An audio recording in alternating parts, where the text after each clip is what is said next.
एक आपका स्वागत है आपके अपने YouTube चैनल में चैंपियन 786 में। दोस्तों, इस चैनल में आप सभी देख सकते हैं हिंदी कहानियां दोस्तों कर भला हो भला। तारांकन best story in Hindi. Best story in Hindi. किसी गांव में एक मंदिर था। मंदिर के पुजारी और उनकी पत्नी भगवान के भक्त थे। प्रतिदिन पति पत्नी मंदिर की सफाई करते, पूजा अर्चना की सामग्री जुटाते और मंदिर में आने वालों को भोजन कराते।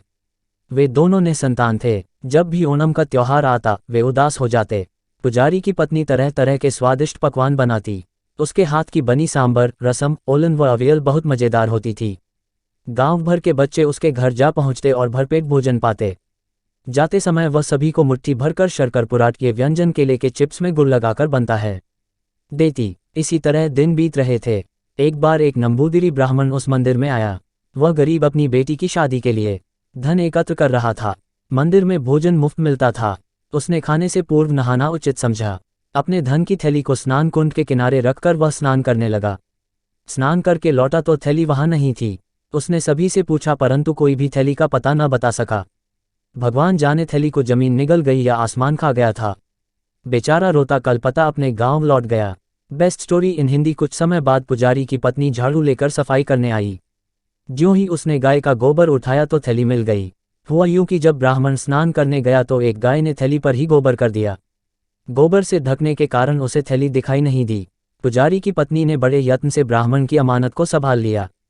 उसने एक बार भी थैली का मुंह तक नहीं खोला।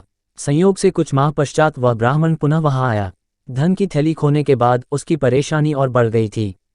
पुजारी ने ब्राह्मण को भोजन करवाया, फिर उसके धन की थैली सामने ला रखी। ब्राह्मण मारे खुशी के रो पड़ा।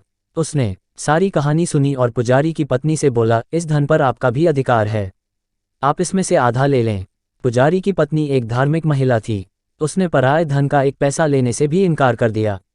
ब्राह्मण ने प्रसन्न होकर उसे वरदान दिया, अगले ही वर्ष तुम एक प्रतिभाशाली यशस्वी पुत्र की माता बनोगी। Best story in Hindi. ऐसा कहकर ब्राह्मण लौट गया। अगले वर्ष पुजारी की पत्नी ने अपने मन की मुराद पाई। जानते हो क्यों? उसका पुत्र कौन था?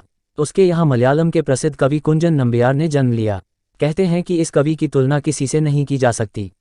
मलयालम भाषा के जानकार इनकी कविताएं अवश्य पढ़ते हैं। ये कहानी हमें शिक्षा देती है कि संसार में लोभ नहीं करना चाहिए। जो दूसरों का भला करता है उसका स्वयं ही भला होता है। भगवान पर भरोसा। हम आपको हर वीडियो में सच्चा ज्ञान और अच्छी सीख दिखाने की पूरी कोशिश करेंगे। इन कहानियों का उद्देश्य किसी को व्यक्तिगत ठेस पहुंचाना नहीं है, बल्कि हमारा यही प्रयास है कि इन कहानियों के माध्यम से आपको कुछ सीखने को मिले और आपका मनोरंजन हो सके।